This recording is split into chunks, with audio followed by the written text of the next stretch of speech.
ஒரு ஆள் ராமகிருஷ்ணரை தேடி வந்தான். அவன் கையில் 1000 பொற்காசுகள் வச்சுருந்தான். அதை அவர்கிட்ட கொடுத்து இதை ஏற்றுக்கணும் அப்படின்னு ரொம்ப பணிவாக கேட்டுக்கிட்டான். அவர் பார்த்தார், இது எனக்கு தேவையில்லை, ஆனாலும் உன்னுடைய மனசை புண்படுத்துறதுக்கு நான் விரும்பலை, அதனால் நீ கொடுக்குறத வாங்கிக்கிறேன்னார். வாங்கிக்கிட்டார்.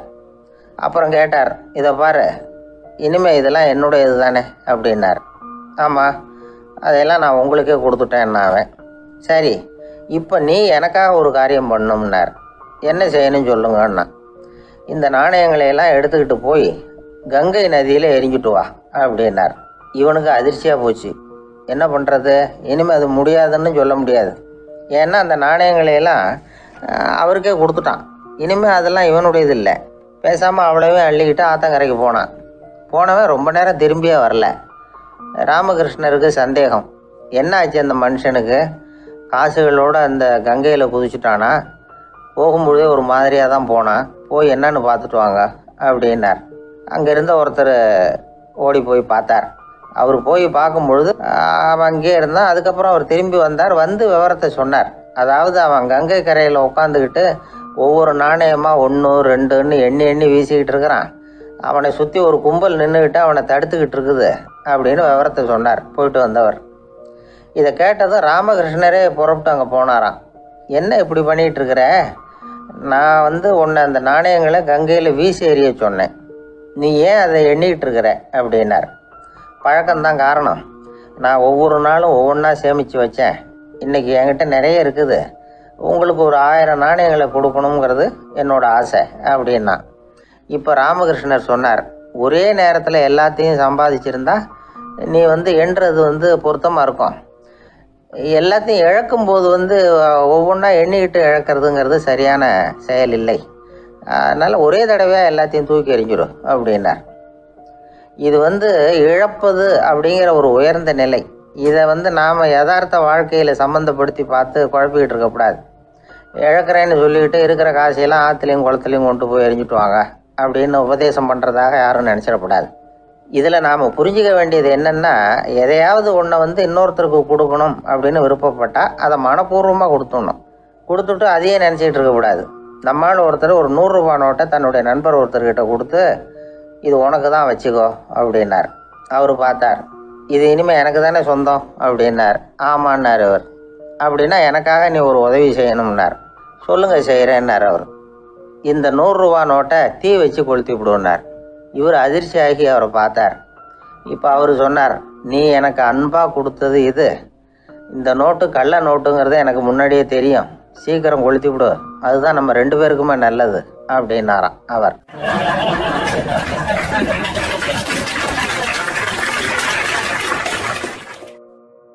வருஷம் செப்டம்பர் மாதம் 22ஆம் தேதி மதுரை மேலமாசி வீதியில் உள்ள ஒரு வீடு. அங்கே அன்னைக்கு நடந்த ஒரு அற்புத நிகழ்ச்சி பின்னாடி உலக மக்களை எல்லாம் ஆச்சரியப்பட வச்சுது. இந்திய வரலாற்றிலேயே அது ஒரு முக்கியமான நிகழ்ச்சி. உலக மக்கள் கவனமெல்லாம் காந்திஜியின் பக்கம் திரும்புறதுக்கு காரணமாக இருந்த நிகழ்ச்சி அது. கதர் துணி பிரச்சாரத்துக்காக காந்திஜி மதுரைக்கு வந்திருந்தார். சென்னை துணி வணிகர் சங்கத்தின் துணைத் தலைவர் ஒருத்தர் இருந்தார், ராம்ஜி கல்யாண் சேட்ஜி. அவருடைய வீடு மதுரை மேலமாசி வீதியில் இருந்தது. அந்த வீட்டில் தான் காந்திஜி தங்கியிருந்தார். அப்போ வயலுக்கு போகிற உழவர்கள்லாம் சின்ன சின்ன துண்டை இடுப்பில் கட்டிக்கிட்டு கலப்பையை தூக்கிக்கிட்டு தெருவில் நடந்து போகிறத கவனிச்சார். ஏற்கனவே சேலத்துக்கு தெற்க பல பகுதிகளில் ஆண்களும் பெண்களும் அறகுறை ஆடைகளோட உழைச்சிக்கிட்டு இருக்கிறத கண்ணால் கண்டிருக்கிறார் அவர். இந்தியரின் சராசரி உடை இவ்வளவு தான் அப்படிங்கிறத புரிஞ்சுக்கிட்டார். மனசை என்னவோ பண்ணியிருக்குது. ராத்திரி பூரா அதை பற்றியே யோசனை. 22/9/21 வியாழக்கிழமை காலையில் காந்திஜி எழுந்திருக்கிறார். அவர் கூட தங்கியிருந்தவங்களையெல்லாம் பார்த்து சொன்னார், இன்னையிலிருந்து அறையில் முழு அகல துண்டு தான் கட்டுவேன், குளிர் அதிகமாக உள்ள காலங்களில் மட்டும் போர்வை ஒன்றும் உபயோகப்படுத்துவேன், மற்றபடி மேலங்கியோ புல்லாவோ எதுவும் போட்டுக்க மாட்டேன், தற்காலிகமாக இந்த ஏற்பாட்டை 1 மாதத்துக்கு ஏற்றுக்குவேன், அதுக்கு பிறகு உசிதம் போல் எண்ணி பார்த்து முடிவு பண்ணுவேன் அப்படின்னார். அவருடைய குரல் உறுதியாக இருந்துதான். உடனே செயலில் இறங்கினார். தம்முடைய 10 முழ வேட்டி, மேலங்கி, உள் சட்டை, குல்லா எல்லாத்தையும் களைஞ்சார். வேட்டியிலிருந்து ஒரு 4 முழ துணியை எடுத்துக்கிட்டார். இதுக்கு உதவி செஞ்சவர் அன்னைக்கு விருதுநகரில் பிரபல தொண்டராக இருந்த பழனிக்குமார பிள்ளை. வெட்டி எடுத்த துண்டை நீள வாக்கில் ரெட்டையாக மடித்தார். அதை இடுப்பில் துண்டு மாதிரி கட்டிக்கிட்டார். தலையில் சின்ன உச்சி குடுமி, அறையில சின்ன துண்டு, அண்ணல் காந்தி ஆண்டி கோலத்துல காட்சி அளிக்கிறார். கூட இருந்தவங்களை பார்த்து காரைக்குடிக்கு புறப்படலாமே அப்படின்னார். அவர் நண்பர்களும் சீடர்களும் தனிச்சு போய் நிக்கிறாங்க. இந்த விரதம் நிரந்தரமா ஆயிடுமோங்கிற பயம் அவங்களுக்கு. எப்படியோ இந்த விவரம் ராஜாஜிக்கு அன்னைக்கு பிரபலமா விளங்கின தேசபக்தர் டாக்டர் TSS ராஜனுக்கு எட்டுச்சு. உடனே 2 பேரும் ஓடி வந்தாங்க. வேண்டாமே இந்த கோலம் அப்படின்னாங்க. காந்திஜி தன்னுடைய முடிவுல உறுதியா இருந்தார். ராஜாஜி என்னென்னமோ வாதம்லாம் பண்ணி பார்த்தார். உங்களுடைய வாதத்துக்கு என்னால பதில் சொல்ல முடியல, இருந்தாலும் நான் செய்யறது தான் சரிங்கிறதுல எனக்கு சந்தேகம் இல்லை. இன்னைக்கு அதிகாலை 3 மணி இருக்கும். நான் ஓரளவு விழிச்சுக்கிட்டேன். அதாவது உறக்கமும் விழிப்புமா இருந்த நிலையில எனக்கு இந்த எண்ணம் உண்டாச்சு. இது என்னுடைய அந்தராத்மாவின் ஆணை, அதை என்னால மீற முடியாது அப்படின்னு சொல்லிவிட்டாராம் காந்திஜி. கதர் பிரச்சாரத்துக்காக காரைக்குடிக்கு கிளம்பினார். வாசல்ல 4 மோட்டார் வண்டிகள் காத்துக்கிட்டு இருந்தது. வீதியில 2 பக்கமும் ஜனங்கள். காந்திஜி இடுப்பு துணியோட மோட்டார் வண்டியில ஏறினார். நண்பர்களும் சீடர்களும் மக்களும் உடல் சிலிர்க்க அந்த காட்சியை பாக்குறாங்க. மோட்டார் வண்டி நகர ஆரம்பிக்குது. எப்பேற்பட்ட காட்சி அது! சுக்கநாத பெருமானியே கூலி ஆளாக்கிய மண், அப்படி ஆக்கி மண் சுமக்க வச்ச மதுரை இல்லையா, அந்த மதுரை தான் காந்திஜி துறவி கோலம் கொள்றதுக்கும் காரணமா இருந்திருக்குது. இது இன்னைக்கு எத்தனை பேருக்கு தெரியும்? ஒரு தடவை காந்திஜி நேருவும் சுற்றுப்பயணம் செஞ்சாங்களாம். ஒரு இடத்துல நடந்து போயிட்டு இருக்கிறாங்க. குறுக்க ஒரு வாய்க்கால். நேரு என்ன பண்ணாரு தெரியுமா? தன்னுடைய இளமை துடிப்பை காட்டுறதுக்காக கொஞ்ச தூரம் பின்னாடி போய் அங்கேருந்து வேகமா ஓடி வந்து அந்த வாய்க்காலை தாண்டினாராம். காந்திஜி அப்படி பண்ணல. பக்கத்துல இருந்த பாலம் வழியா அந்த வாய்க்காலை கடந்து வந்தார். நேரு காந்திஜியை பார்த்து சிரிச்சுக்கிட்டே, என்ன மாதிரி நீங்களும் தாண்டி இருக்கலாமே அப்படின்னாராம். அதுக்கு காந்திஜி சிரிச்சுக்கிட்டே சொன்னாராம், 2 அடி முன்னேறதுக்காக 5 அடி பின்னாடி போறதா அப்படின்னாராம்.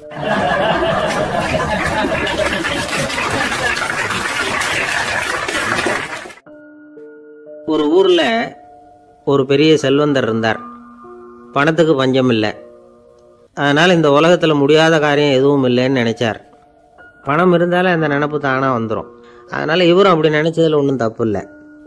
அந்த ஊருக்கு குருநானக் ஒரு தடவை வந்தார். அவருக்கு இந்த செல்வந்தர் ரொம்ப பிரமாதமா ஒரு வரவேற்பு கொடுத்தார். ஊர் எல்லையிலேயே எங்க வீட்டுக்கு வந்து விருந்து சாப்பிட்டுட்டு போகணும்னு கேட்டுக்கிட்டார். அவரும் சரின்னு ஒத்துக்கிட்டார். உடனே தன்னுடைய பங்களாவில் ஒரு பெரிய விருந்துக்கு ஏற்பாடு பண்ணார். குருநானக்கை அழைச்சிட்டு வீட்டுக்கு போனார். உட்கார வச்சார். ஐயா, நான் இந்த ஊர்லேயே ரொம்ப பெரிய வசதி உள்ளவன். என்னால் எல்லாம் முடியும். உங்களுக்காக நான் என்ன செய்யணும்னு சொல்லுங்க. எதுவாக இருந்தாலும் பரவாயில்ல, எவ்வளவு செலவானாலும் பரவாயில்ல, என்னால் செய்ய முடியும்.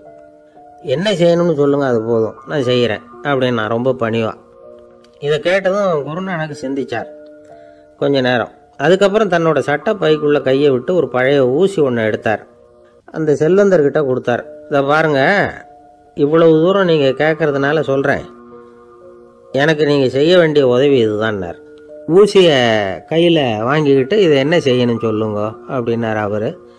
நீங்கள் செய்ய வேண்டியது என்னன்னா, இந்த ஊசியை பத்திரமா வச்சிருக்கணும். நாம் 2 பேரும் இறந்து போனதுக்கு பின்னாடி இன்னொரு உலகத்தில் நாம் சந்திக்கக்கூடிய வாய்ப்பு இருக்குது. அப்போ இந்த ஊசியை என்கிட்ட கொண்டாந்து கொடுக்கணும்.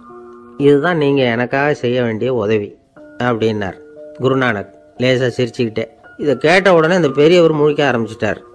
அது எப்படிங்க, நான் சாகிறப்ப எப்படி இந்த ஊசியை எடுத்துக்கிட்டு இன்னொரு உலகத்துக்கு வர முடியும்னார். ஊசி மாதிரி ஒரு சின்ன பொருளை கூட இந்த உலகத்தை விட்டு நாம் போகிறப்ப எடுத்துகிட்டு போக முடியாதுங்கிறப்போ உங்களோட செல்வத்தையெல்லாம் எப்படி அங்கே எடுத்துகிட்டு வர போகிறீங்க அப்படின்னு கேட்டார் குருநானக். அதுக்கப்புறம் தான் அந்த பெரியவர் யோசிக்க ஆரம்பித்தாராம். குருநானக் சொல்கிறார், இதை பாருங்கள், நாம் செய்கிற நல்லது கெட்டது தான் கடைசி வரைக்கும் நம்ம கூட இருக்கும். அடுத்தவங்க நல்லா இருக்கணுங்கிறதுக்காக பொருளை செலவு செய்யணும். அப்படி செய்யலைன்னா எந்த பிரயோஜனமும் இல்லை அப்படின்னார். அதுக்கப்புறம் தான் அந்த செல்வந்தரின் அறிவு கண் திறந்து தான். உடனே குருநானக்கை வணங்கினார். ஐயா, என்கிட்ட இருந்த ஆணவம் போயிட்டுது. இனிமேல் என்கிட்ட இருக்கிற செல்வத்தை நல்ல வழியில் செலவழிப்பேன் அப்படின்னாராம். நம்மக்கிட்ட இருக்கிற பணம் எப்பவும் நம்ம கூடவே வந்துக்கிட்டு இருக்காதுங்கிறதுக்கு இது ஒரு உதாரணம். அதுக்காக நாம் பணம் சேர்க்கறத பற்றி கவலைப்பட வேண்டியதில்லை, பேசாமல் படுத்து தூங்கிக்கிட்டு இருந்தால் போதும் அப்படின்னு இதுக்கு அர்த்தம் பண்ணிக்கப்படாது. முறையான வழியில் பணம் சேர்க்கணும், அதை முறையான வழியில் செலவு பண்ணணும்.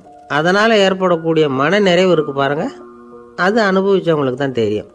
சொர்க்கத்துக்கு போகிறவங்க இங்கேருந்து பணத்தை எடுத்துகிட்டு போக முடியாது. ஆனால் நம்ம செல்வத்தை இங்கே மற்றவங்களுக்கு பயன்பட செய்து அதனால் ஏற்படுற புண்ணியம் இருக்குது பாருங்கள், அதை எடுத்துகிட்டு போக முடியுமா? இதுதான் ஆன்மீகவாதிகள்லாம் சொல்கிற கருத்து. ஜான் நியூட்டன் ஒருத்தர், அவர் சொன்னார், நான் எப்போவாவது சொர்க்கத்துக்கு போய் சேர்ந்தேன்னா அங்கே 3 அதிசயங்களை பார்ப்பேன்னார். என்னன்னு கேட்டாங்க. நான் யார் யார் இருக்க மாட்டாங்கன்னு நினச்சிக்கிட்டு இருந்தேனோ அவங்களில் சில பேர் அங்கே இருப்பாங்க, அது ஒரு பெரிய அதிசயம்னார். சரி, அடுத்தது என்ன? 2வது அதிசயம் என்னன்னா, அங்கே இருப்பாங்கன்னு நான் எதிர்பார்த்த சில பேர் அங்கே இருக்க மாட்டாங்க அப்படின்னார். சரி, 3வது பெரிய ஆச்சரியம் என்ன அப்படின்னா, நான் அங்கே இருக்க பாருங்க, அதுதான் அந்த 3வது அதிசயம் அப்படின்னாராம்.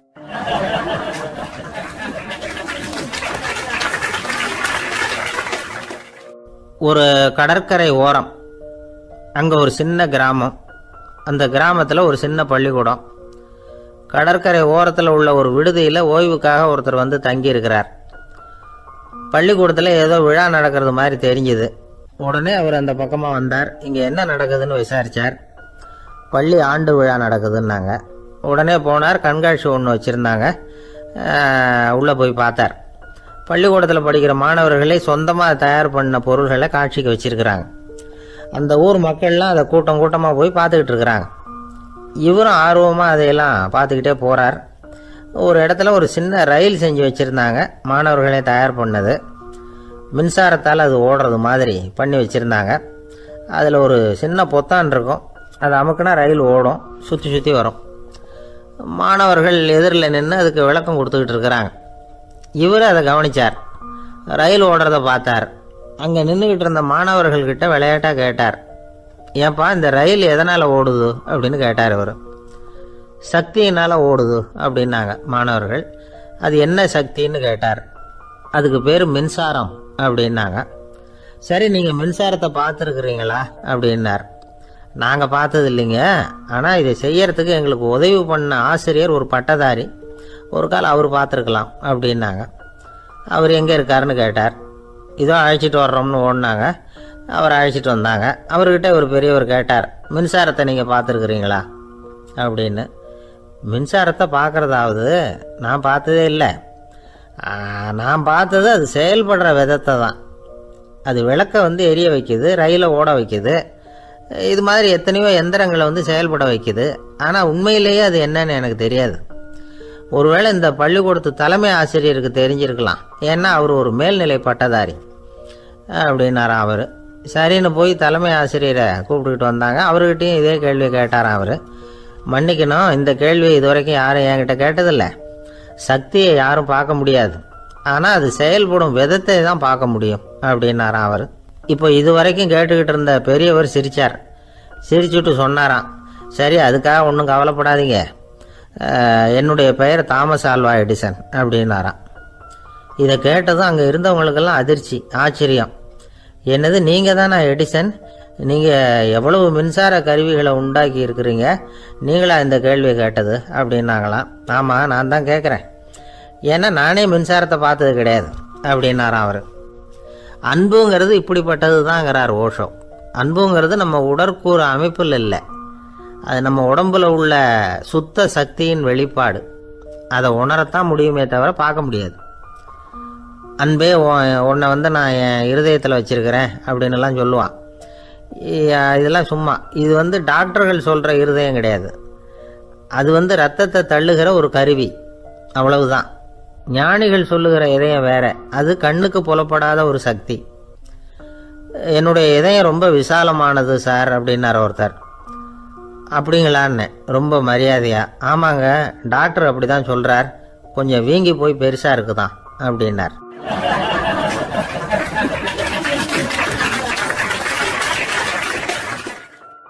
லோகமானிய பாலகங்காதர திலகர் இருந்தார்ல, அவருக்கு 15 வயசுலேயே கல்யாணம் நடந்துதான். மனைவி பேர் தபிபாய். ரொம்ப பெரிய குடும்பத்து பொண்ணு, நல்ல குணம்.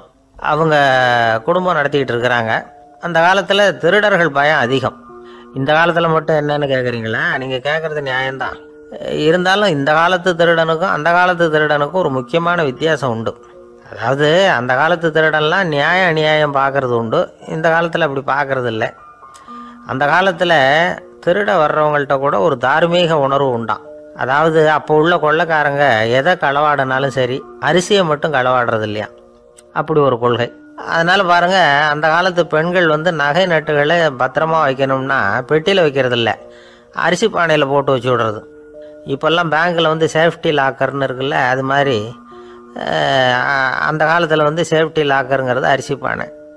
இந்த வளையல், மூக்குத்தி, தோடு இப்படி எதுவாக இருந்தாலும் அதில் போட்டு பத்திரமா வச்சுருவாங்க. திருடன் வந்து அரிசி பானை பக்கம் போகிறதில்ல.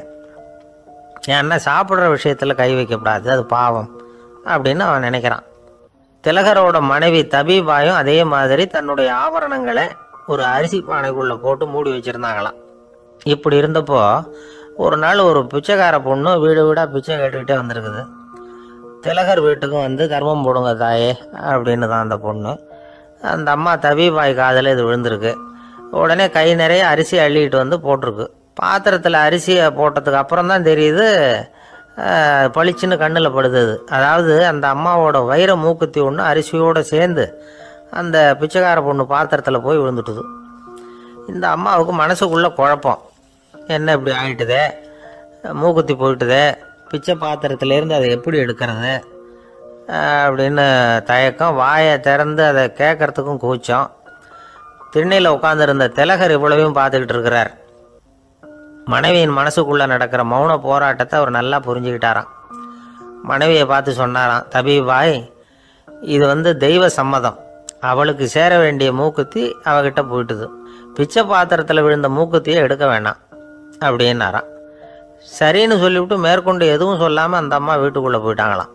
இந்த காலத்துலலாம் அது மாதிரி நடக்குமா? வெறும் அரிசியை போட்டுட்டு விவகாரம் பண்ணிகிட்டு இருக்க மாட்டோமா?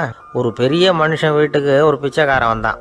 ஐயா, நாங்கள் பிச்சைக்காரங்கள்லாம் சேர்ந்து ஒரு சங்கம் வச்சுருக்குறோம், அதுக்கு நிதி சேர்க்குறோம், அதுக்கு ஒரு 100 ரூபா கொடுத்தீங்கன்னா எங்களுக்கு பெரிய உதவியாக இருக்கும் அப்படின்னானா. அதெல்லாம் ஒன்றும் கொடுக்க முடியாது போ அப்படின்னாரான் அவர். அப்படின்னா ஒரு 50 ரூபாயாவது கொடுங்களேன் அப்படின்ட்டுருக்கான். அதுவும் முடியாதுன்னு சொல்லிவிட்டார். 25 ரூபா அப்படின்னு இருக்கான். எதுவும் முடியாது அப்படின்னாரான். சரிங்க, இவ்வளவு பெரிய வீட்டுக்கு வந்துட்டு வெறுங்கையோடு திரும்புறது நல்லா இருக்காது, அதனால் சும்மா ஒரு 1 ரூபா மட்டுமாவது கொடுங்க அப்படின்ட்டுருக்கான் அவன். 1 பைசா கூட என்கிட்ட கிடையாது அப்படின்னு விட்டாரான் இவர். அப்படின்னா நீங்கள் ஒரு காரியம் பண்ணுங்களேன் அப்படின்னானா அவன். என்ன செய்யணும் அப்படின்ட்டுருக்கார்.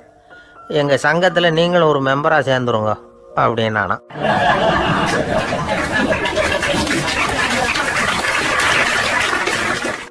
திருநெல்வேலி மாவட்டத்தில் கோவில்பட்டிக்கு பக்கத்தில் உள்ள ஊர் கடம்பூர். காமராசர் முதலமைச்சராக இருந்த காலம். கடம்பூரில் ஒரு பள்ளி சீரமைப்பு மாநாடு நடக்குது. அந்த பக்கத்தில் உள்ள பள்ளிக்கூடம்லாம் அதில் கலந்துக்குது. கண்காட்சி வேற, ஊர் பூரா விழா கோலம். மறுநாள் மாநாடு நடக்க போகுது. ஆனால் முதல் நாளே மழை பிடிச்சிக்கிட்டுது. மறுநாளும் அது விடாமல் பேஞ்சிக்கிட்டு இருக்குது. காமராசர் காலையிலேருந்து பல்வேறு நிகழ்ச்சிகளில் கலந்துக்கிட்டு சாயந்தரமாக கடம்பூருக்கு வந்து சேர வேண்டியவர். மழை பேஞ்சிக்கிட்டு இருக்கிறதுனால நிகழ்ச்சி ரத்தாயிடுமோ என்னமோ அப்படின்னு எல்லாரும் சந்தேகப்பட்டுக்கிட்டு இருக்கிறாங்க. அவர் கோவில்பட்டி பயணிகள் விடுதியில் இருக்கிறார். கடம்பூர்லேருந்து சில பேர் போய் அவரை சந்திக்கிறாங்க. மழை பெஞ்சிக்கிட்டு இருக்குதே, என்ன செய்யலாம் அப்படின்னு கேட்குறாங்க. மழை பெஞ்சால் நல்லது தானே, அதுக்காக மாநாட்டை எதுக்காக ரத்து செய்யணும்? ஆசிரியர்கள் எவ்வளவு கஷ்டப்பட்டு ஏற்பாடு பண்ண மாநாடு, கட்டாயம் வந்துடுறேன் அப்படின்னாராம் காமராசர். உடனே புறப்பட்டார். மழையை பொருட்படுத்தாத மக்கள் கூட்டம், அது கலையாமல் காத்துக்கிட்டு இருக்கிறாங்க அவ்வளோ பேரும். தலைவர் வந்துட்டார்னு தெரிஞ்சது ஜனங்களுக்கு ஏகப்பட்ட உற்சாகம். ஜனங்கள் அவ்வளவு உற்சாகமாக வரவேற்றாங்க. மாநாடு ஆரம்பமாச்சு. மலர் மாலைகள் மலை மாதிரி குவிய ஆரம்பிச்சுட்டுது. வரிசையாக ஒவ்வொரு கல்வி நிலையம் சார்பாகவும் வரவேற்பு பத்திரம் வாசித்து கொடுக்குறாங்க. என்ன வாசிக்கிறாங்கங்கிறத காமராசர் கூர்ந்து கவனிக்கிறார். ஏகப்பட்ட புகழ் மொழிகள், ரொம்ப பாராட்டி புகழ்ந்து என்னென்னமோ வாசிச்சுக்கிட்டு இருக்கிறாங்க. கொடை வள்ளலே, குணக்குன்றே, மலையே, கடலே, இப்படி தமிழ் மொழியில் பாராட்டுறதுக்கு எத்தனை வார்த்தைகள் உண்டோ அத்தனையும் அதில் சேர்த்துருக்குறாங்க. காமராசர் பொறுமை இழந்துட்டார். போதும் போதும், உங்கள் எல்லாரையும் பார்த்து 2 வார்த்தை பேசிவிட்டு போகிறதுக்காக தான் நான் வந்திருக்கிறேன். எல்லாரும் மழையில் சிரமப்பட்டு நின்றுக்கிட்டு இருக்கிறீங்க, இப்படி என்ன புகழ்ந்து படிச்சுக்கிட்டே இருந்தால் எப்படி அப்படின்னாராம். அதுக்கப்புறம் பேசி முடிச்சிருக்கிறார். மாநாட்டு நிகழ்ச்சிகள் முடிஞ்சதும் இன்னொரு நிகழ்ச்சியில் கலந்துக்கிறதுக்காக புறப்பட்டாராம். ஒரு திறந்த ஜீப்பில் அவரை ஊர்வலமாக அழைச்சிக்கிட்டு போயிருக்கிறாங்க. தெருவில் வந்து 2 பக்கமும் ஏகப்பட்ட கூட்டம். அங்கங்கே ஜீப்பை நிறுத்தி ரோஜா மாலை, ஜருக மாலை இப்படி போட்டுக்கிட்டே இருக்கிறாங்க. அதையெல்லாம் அப்படி அப்படியே வாங்கி அங்கங்கே நின்றுக்கிட்டு இருந்த குழந்தைகள்கிட்டையும் தாய்மார்கள்கிட்டையும் கொடுத்துக்கிட்டே போகிறார். அந்த சமயத்தில் கூட்டத்துக்கு அப்பால் ஒரு பெரியவர் கையில் ஒரு மல்லிகை சரத்தோடு நின்றுட்டு இருக்கிறார். அவரால் முண்டி அடிச்சுக்கிட்டு முன்னால் வர முடியல. காமராசர் இதை கவனிக்கிறார். அவ்வளவுதான், உடனே நிறுத்தப்பா வண்டியை அப்படிங்கிறார். ஜீப்பு நிற்கிது.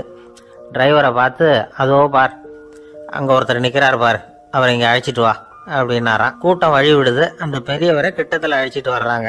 காமராசர் அவரை பார்த்து, வாங்க வாங்க, நல்லா இருக்கீங்களா அப்படின்னு சத்தம் போட்டு உற்சாகமாக விசாரிக்கிறாராம். பெரியவர் கண்களில் கண்ணீர், பேச்சு வரல. மல்லிகை சரத்தை அவருக்கு போடுறார். கொஞ்ச நேரம் அவர்கிட்ட பொறுமையாக பேசிக்கிட்டு இருந்துட்டு அவரை அனுப்பி வைக்கிறார் காமராசர். பெரியவர் போனதுக்கு அப்புறம் காமராசர் பக்கத்தில் இருந்தவங்க கிட்ட சொல்கிறார் அந்த பெரியவரை பற்றி. அந்த காலத்தில் ரொம்ப கஷ்டப்பட்டவர் இவர், ஜெயிலுக்கு போனவர் அப்படின்னு ரொம்ப உருக்கமாக நெகிழ்ந்து போய் சொல்கிறார். இதில் ஒரு விஷயத்தை கவனிங்க. தன்னை புகழ்ந்து படிக்கப்பட்ட வாழ்த்து மடலை படிக்க வேணாம்னு தடுத்து நிறுத்தினார். எங்கேயோ ஒரு மூலையில் கையில் ஒரு 4 முழம் மல்லிகை சரத்தோடு ஒதுங்கி நின்றுக்கிட்டு இருந்த அந்த தொண்டரை அவ்வளவு பெரிய கூட்டத்துக்கு நடுவுலையும் தேடி கண்டுபிடிச்சி கிட்டத்தில் கூப்பிட்டு அவர் கொடுத்த அன்பு மாலையை வாங்கி கழுத்தில் போட்டுக்கிட்டார். அதுதான் காமராசர். தோல்விகள் கூட அவரை கொஞ்சம் கூட பாதித்ததில்லை. ஒரு பொது தேர்தலில் அவர் தோற்று போகிறார். தொண்டர்கள்லாம் அழறாங்க. அதில் ஒருத்தர் மெதுவாக காமராசர்கிட்ட போய், என்ன தலைவரே, நீங்கள் கூட தோற்று போயிட்டீங்களே அப்படின்னு கலக்கமாக சொல்லியிருக்கிறார். அதுக்கு காமராசர், நான் கூட தோற்று போகிறதுக்கு பேர் தான்ப்பா ஜனநாயகம் அப்படின்னாராம்.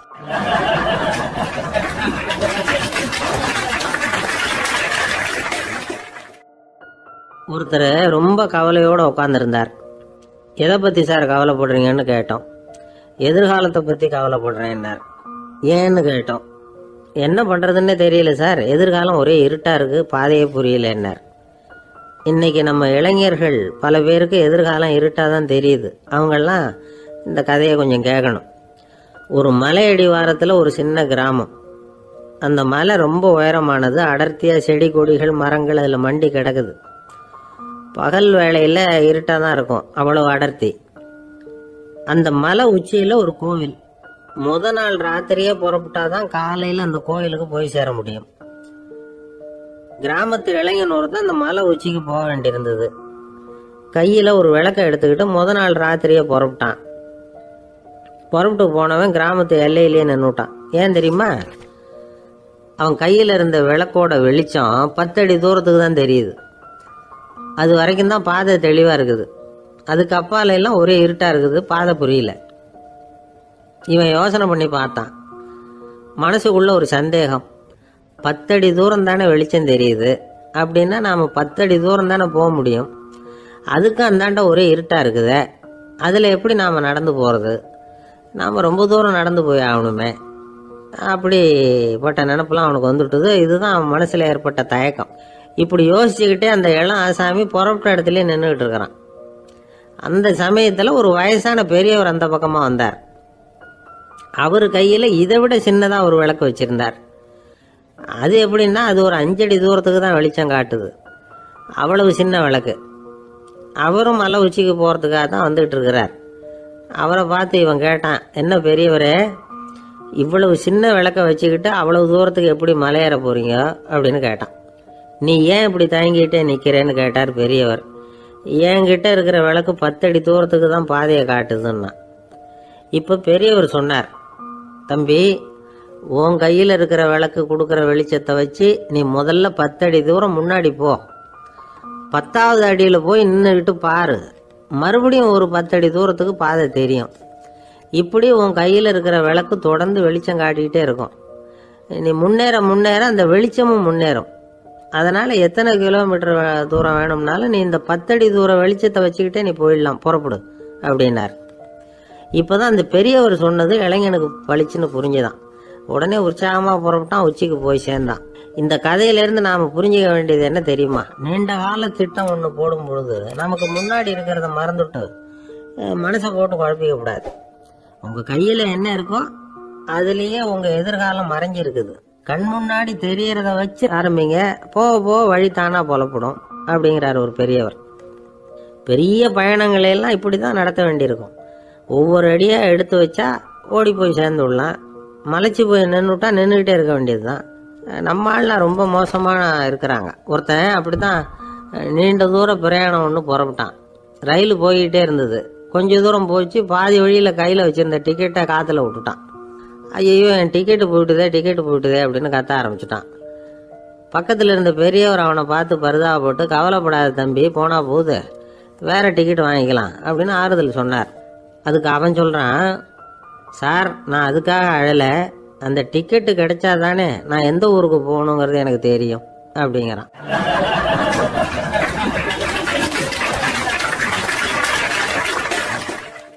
ஆஃபீஸில் வேலை பார்க்குற ஒருத்தர் வந்தார்.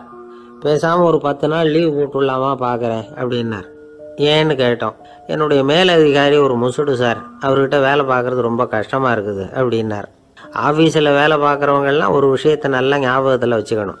மேலதிகாரிங்கிறவர் ஒரு பெரிய மகான் இல்லை, அவரும் ஒரு மானிட பிறவி தான். சராசரி மனுஷனுக்குள்ள பலம் பலவீனம் ரெண்டும் அவருக்கும் உண்டு. அதனால் அவரை கொஞ்சம் அனுசரித்து போகிறதுக்கு பழகிறது தான் நல்லது. மேலதிகாரிகளில் பல வகை உண்டு. அதில் முக்கியமாக 3 வகை. அதில் ஒரு வகை எப்படி தெரியுமா? உங்களை ஒரு வேலை செய்கிற மெஷினாக மட்டுமே நினைக்கக்கூடிய வகை. இவங்கெல்லாம் எப்படின்னா, எங்கேயாவது வெளியூர் போயிருந்தா கூட அங்கேருந்து ஃபோன் பண்ணுவாங்க, அந்த வேலை என்னாச்சு, இந்த வேலை என்னாச்சு அப்படின்னு. இவங்களுக்கெல்லாம் உங்கள் நலனை பற்றியோ உங்கள் குடும்பத்தை பற்றியோ அக்கறை இருக்காது. நீங்கள் சொல்கிற யோசனை எதுவும் இவங்ககிட்ட எடுபடாது. கொடுத்த வேலையை பாரு, நீ எனக்கு புத்தி சொல்ல வேணாம் அப்படிம்பாங்க. இவங்களை அனுசரித்து போகிறதுக்கு ஒரே வழி, இவங்க எதை சொன்னாலும் சரின்னு சொல்லிவிட்டு வேலையை கவனிக்க வேண்டியது தான். இவங்ககிட்ட வேறு எந்த கேள்வியும் கேட்டுக்கிட்டு இருக்கக்கூடாது. ஆமாம் சாமி போடுறது கௌரவ குறைச்சல் இல்லை, அது ஒரு அலுவலக சௌகரியம், அவ்வளவுதான். இன்னொரு வகையான மேலதிகாரிகள் எப்படி தெரியுமா?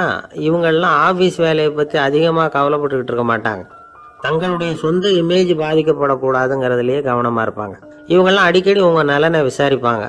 அதே மாதிரி நீங்களும் அவரை விசாரிக்கணும்னு எதிர்பார்ப்பாங்க. இந்த ரக அதிகாரிகளுக்கெல்லாம் புது வருட வாழ்த்து அனுப்பலாம், பிறந்தநாள் வாழ்த்து அனுப்பலாம். அவருக்கு எங்கேயாவது ஒரு பாராட்டு விழா நடந்தால் முதல் வரிசையில் போய் உட்காந்து உங்கள் முகத்தை காட்டலாம். ஆஃபீஸ் வேலையை மட்டுமே பார்க்குற பணியாளர்கள் இது மாதிரி அதிகாரிகள்கிட்ட நல்ல பேர் வாங்க முடியாது. இன்னொரு வகையான மேலதிகாரிகள் உண்டு. அவங்க எப்படின்னா, ஆஃபீஸ் வேலையை பற்றியும் கவலைப்பட மாட்டாங்க, தனக்கு கீழே வேலை பார்க்குறவங்கள பற்றியும் கவலைப்பட மாட்டாங்க. எக்காரணம் கொண்டும் தன்னுடைய பொசிஷனுக்கு ஆபத்து வந்துடக்கூடாதுன்னே நினைக்கக்கூடியவங்க இவங்க.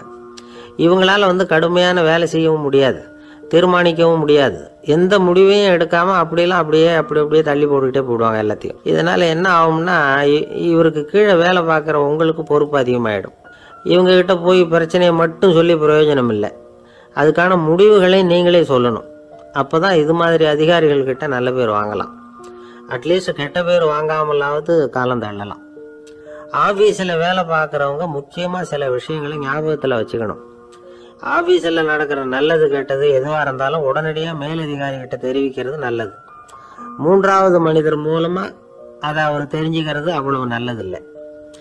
எந்த மேல் அதிகாரியுமே தான் இந்த சர்பாஸ் செய்யப்படுறத விரும்புறதில்லை. அதனால் அவருக்கு தெரியாமல் மேலிடத்துக்கு மணி எழுதி போடக்கூடாது. அப்படி எழுதி போடுறவங்க சில பேர் இருக்கிறாங்க. நீங்களும் உங்கள் மேலதிகாரியும் தொழில் ரீதியாக ஒரே படிப்பு படித்தவராக இருக்கலாம். அப்படி இருந்ததுன்னா அட்ஜஸ்ட் பண்ணி போகிறது கொஞ்சம் கஷ்டம்தான். இதை மனசில் வச்சுக்கிட்டு நடந்துக்கணும். உங்களுக்கும் அவருக்கும் அபிப்பிராய பேதமா, அது அவருக்கும் உங்களுக்கும் உள்ள தனிப்பட்ட பிரச்சனை. அதை விளம்பரப்படுத்திக்கிட்டு இருக்கக்கூடாது, அது அவருடைய கோபத்தை கிளறும். உங்கள் மேலதிகாரி உங்கள் கூட படித்தவராக இருக்கலாம், அதுக்காக அவரை எல்லாருக்கும் முன்னாடி அடைய கிச்சாமி எப்படா இருக்க அப்படின்லாம் கேட்டுக்கிட்டு இருக்கக்கூடாது. பொதுவாக யாரும் அதை விரும்புறதில்லை. இவ்வளவையும் உங்கள் மனசில் வச்சுக்கிட்டு கொஞ்சம் சாமர்த்தியமாக நடந்துக்கிட்டிங்கன்னா ஆஃபீஸ் உங்களுக்கு அவஸ்தையாக இருக்காது, ஆனந்தமாக இருக்கும். ஒரு மேலதிகாரி தன்கிட்ட வேலை பார்க்குற ஒருத்தரை பற்றி ரொம்ப பெருமையாக சொன்னாராம். எங்கள் ஆஃபீஸில் எவ்வளவோ பேர் வேலை பார்க்குறாங்க, எல்லாரும் தினமும் ஏதாவது பிரச்சனைகளை சொல்லிகிட்டு இருப்பாங்க. ஆனால் இவர் ஒருத்தர் மட்டும்தான் இது வரைக்கும் என்கிட்ட எந்த பிரச்சனையும் சொன்னதே இல்லை. அவர் பாட்டுக்கு வருவார், வேலை பார்ப்பார், போயிடுவார் அப்படின்னாராம். நான் உடனே அவ்வளவு பெருமைக்குரிய அந்த ஊழியரை பார்த்து கேட்டேன், ஏன்பா உன்னுடைய மேலதிகாரிகிட்ட நீ எந்த பிரச்சனையும் கொண்டுகிட்டு போகிறதே இல்லையாமே அப்படின்னு கேட்டேன். அதுக்கு அவர் சொல்கிறாரு, ஆமாங்க, அது ஏன்னா அவரால் எந்த பிரச்சனையுமே தீர்க்க முடியாதுங்கிறது எனக்கு நல்லா தெரியும், அதனால் அப்படி செய்கிறேன், வேற ஒன்றும் இல்லை அப்படின்னார் ரொம்ப பொறுமையாக.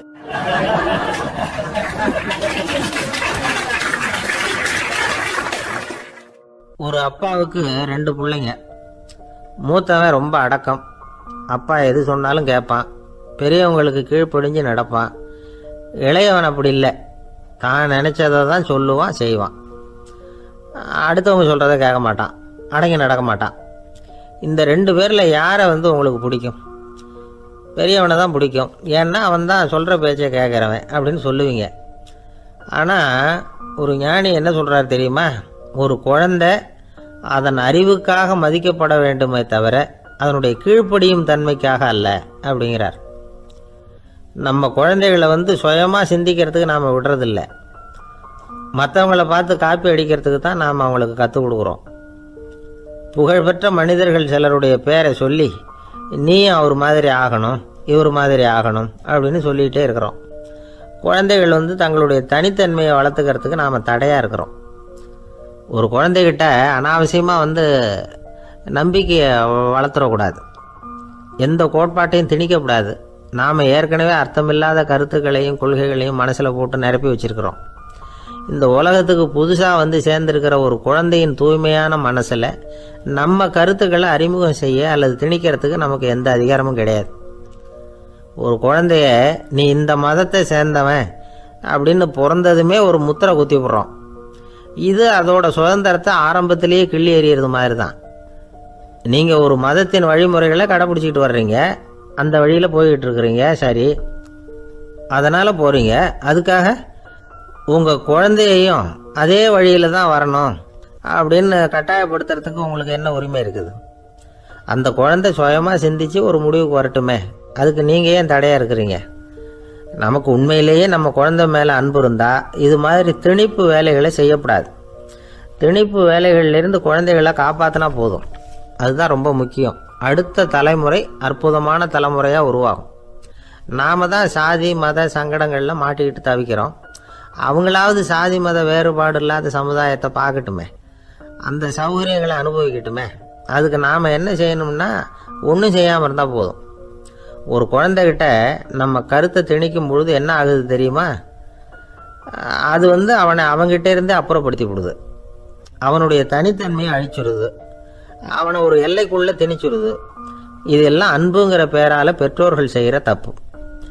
இதெல்லாம் கேட்டுக்கிட்டு இந்த காலத்தில் அப்பா ஒருத்தர் சொன்னார், நான் கருத்துக்களை எல்லாம் என் பையன்கிட்ட திணிக்கிறது இல்லைங்க, ஆனால் அதிகமாக சாப்பிட சொல்லி கட்டாயப்படுத்துவேன் அப்படின்னார். உங்கள் வீட்டு சமையல் அவ்வளோ நல்லா இருக்குமான்னு கேட்டாங்க. நல்லா இருந்தால் நான் ஏன் அவனை சாப்பிட சொல்லி கட்டாயப்படுத்த போகிறேன் அப்படின்னார்.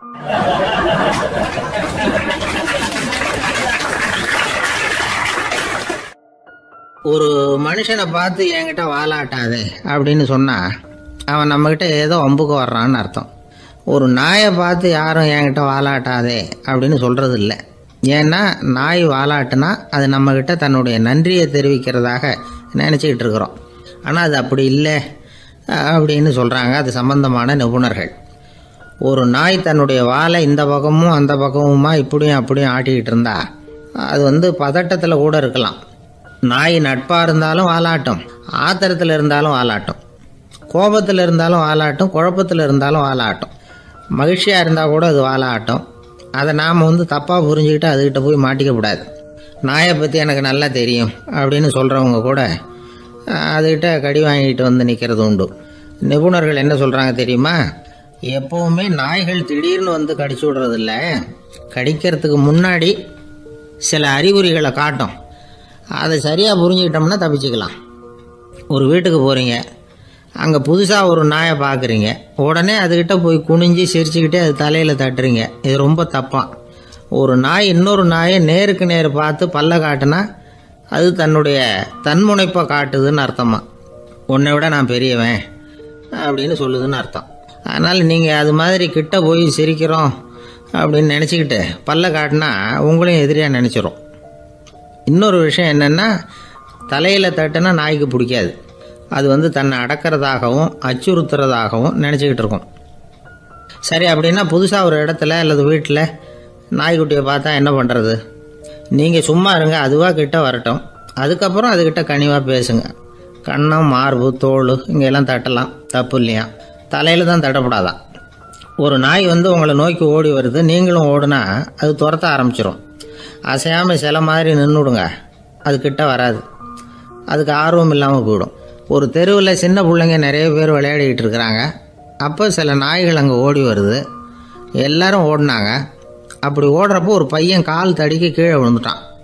என்னாச்சு தெரியுமா?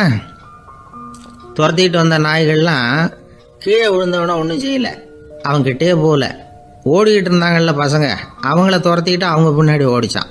அதுதான் நாய்களுடைய சுபாவம். ஒரு நாய் நம்மளை நேருக்கு நேர் முறைச்சி பார்க்குதுன்னு வச்சுங்க, நாமளும் அதை முறைச்சி பார்க்கக்கூடாது. நாம் வேறு பக்கம் எங்கேயாவது பார்க்க ஆரம்பிச்சிடணும். ஒரு நாய் கோபமாக இருந்ததுன்னா அதோட வால் உறுதியாக நேராக நிற்கும். ஒரு நாய் பணிந்து போனால் அல்லது பயந்து போனால் அது தன்னோட வாலை காலுக்கு நடுவில் வச்சுக்கும். ஒரு நாய் நம்மளை பார்த்து பயந்து நிற்கிதுன்னு வச்சுங்க, அதனால் நமக்கு ஆபத்து இல்லைன்னு நினச்சிடக்கூடாது.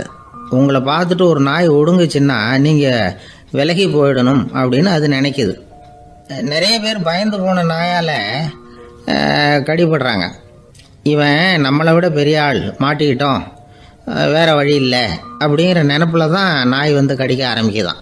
இதே மாதிரி சங்கிலியால் கட்டி போடப்பட்டிருக்கிற நாயும் ஆபத்தானது தான். தொடர்ந்து கட்டி போட்டிருந்தா காலப்போக்கில் அது ஒரு மாதிரி ஆகிடும். நாய் குழந்தைகளை கடிக்காது அப்படின்னு சில பேர் சொல்லுவாங்க. அதுவும் ஒரு தவறான நம்பிக்கை. அதனால் சின்ன குழந்தைகளை தனியாக நாயோட விளையாட விடக்கூடாது. ஆகக்கூடி நாயை பற்றி நிறைய விஷயம் புரிஞ்சுக்க வேண்டியிருக்குது. ஒருத்தர் தன்னுடைய நண்பர் வீட்டுக்கு போயிருந்தார்.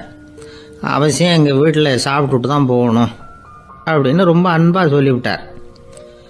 அதை மீற முடியல இவரால். சரின்னு உட்காந்துட்டார். சாப்பாடு போட்டாங்க, சாப்பிட ஆரம்பித்தார். அவங்க வீட்டில் கட்டி போட்டிருந்த நாய்க்குட்டி இவர் சாப்பிட்றத முறைச்சி பார்த்துது.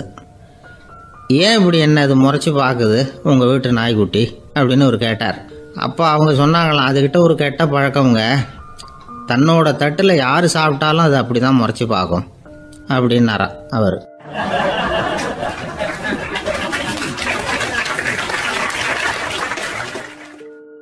எனக்கு ஒரு உதவி செய்யணும் அப்படின்னு நம்மளை பார்த்து ஒருத்தர் கேட்குறாருன்னு வச்சுங்களேன், உடனே நாம் அவரை பார்த்து என்ன உதவின்னு கேட்போம். இதுதான் சராசரி மனிதர்களின் இயல்பு. ஆனால் ஒருத்தர் எனக்கு ஒரு உதவி செய்யணும் அப்படின்னு கேட்ட உடனே என்ன உதவின்னு கூட கேட்காம சரி செய்கிறேன் அப்படின்னு ஒத்துக்கிறது இருக்கு பாருங்கள், அது கொஞ்சம் அபூர்வம். அந்த காலத்தில் ஒருத்தர் இருந்தார். அவர் எப்படி தெரியுமா, உதவி கேட்குறவங்க நல்லவங்களா கெட்டவங்களா அப்படின்னு கூட பார்க்கல, தனக்கு நன்மையா தீமையா அப்படின்னு கூட பார்க்கல, உதவி செய்கிறேன்னு புறப்பட்டு விட்டார். அவர் யார் தெரியுமா, அவர் தான் நல சக்கரவர்த்தி. அவர் மாதிரி நாமும் உதவி கேட்குறவங்களுக்கு உடனே உதவி செய்கிறதுக்கு தயாராக இருக்கணும் அப்படின்னு சொன்னார் ஒரு ஆன்மீக பேச்சாளர். நல சரித்திரத்தை அவர் சொல்லிக்கிட்டு இருந்தார். இந்திரன், அக்னி, வருணன், யமன் இவங்க 4 பேரும் நலனை பார்த்து எங்களுக்கு நீ உதவி செய்யணும், எங்களுக்காக நீ தூது போகணும் அப்படின்னு கேட்குறாங்க. யாருக்கிட்ட தூது போகணும், என்ன காரியத்துக்காக போகணும் அப்படின்னு கேட்கணும்ல. நலன் அப்படி கேட்கவே இல்லை, உடனே சரின்னு ஒத்துக்கிறான். அதுக்கப்புறம் அவங்க விவரம் சொல்கிறாங்க, என்ன உதவி, யாருக்கிட்ட தூது போகணும் அப்படிங்கிற விவரத்தை சொல்கிறாங்க. நலனுக்கும் அப்புறம்தான் புரியுது, எந்த தமயந்தியை இவன் காதலிச்சானோ, எந்த தமயந்தின் சுயம்பரத்துக்காக இவன் போய்கிட்டு இருக்கிறானோ அந்த தமயந்தியை பார்த்து தங்களுக்காக அவகிட்ட வாதாடணும், பேசணும், தங்களில் ஒருத்தரை கல்யாணம் பண்ணிக்கும்படியாக கேட்கணும் அப்படின்னு அவங்க 4 பேரும் நலன்கிட்ட கேட்குறாங்க. இதை கேட்டதும் நலன் கொஞ்சம் கூட முகம் சுளிக்கலை, பதட்டப்படலை. நேராக தமயந்தி கிட்ட போகிறான். இந்திரன், அக்னி, வருணன், யமன் இவங்களோட சிறப்புகளை எடுத்து சொல்கிறான். இவங்களில் ஒருத்தரை கல்யாணம் பண்ணிக்கலாம் அப்படின்னு சொல்லி கேட்டுக்கிறான். ஆனால் இதுக்கு தமயந்தி சம்மதிக்கலை. சுயம்பரம் நடக்குது, அவள் நலனை தேர்ந்தெடுக்கிறாள். அந்த 4 பேரும் நலனுக்கு நிறைய வரங்கள்லாம் கொடுக்குறாங்க. அதுக்கப்புறம் இப்படி போகுது கதை. இதில் நாம் கவனிக்க வேண்டியது என்னென்னா, உதவின்னு கேட்ட உடனே என்ன உதவின்னு கேட்காம சரி செய்கிறேன்னு சொன்னான் பாருங்கள், அதை கொஞ்சம் சிந்திக்கணும். செய்கிறேன்னு ஒத்துக்கிட்டதுக்கு அப்புறம் அது என்ன உதவின்னு தெரிஞ்சும் முகம் சுளிக்காமல் அதை செஞ்சான் பாருங்கள், அதையும் கொஞ்சம் சிந்திக்கணும். நம்மளும் ஒருத்தன் ஒரு நண்பனை தேடி போனால் எனக்கு ஒரு உதவின்னா சரி சொல்லுன்னா, இப்போ உங்ககிட்ட 2 கார் இருந்தால் என்ன பண்ணுவேன்னா உடனே அதில் ஒன்று உங்ககிட்ட கொடுத்துருவேன்னா, அவன் உங்ககிட்ட 2 பங்களா இருந்தால் என்ன பண்ணுவேன்னா அதில் ஒன்று உங்ககிட்ட கொடுத்துருவேன்னா, உங்ககிட்ட 2 பேனா இருந்தால் என்ன பண்ணுவேன்னா அதில் ஒரு பேனாவை உங்ககிட்ட கொடுக்க மாட்டேன்னா அவன். ஏன்டா அப்படி சொல்கிறேன்னா, ஏன்னா இப்போ நிஜமாகவே என்கிட்ட 2 பேனா இருக்குது, அதனால் அப்படி சொல்கிறேன் அப்படின்னு நானா அவன்.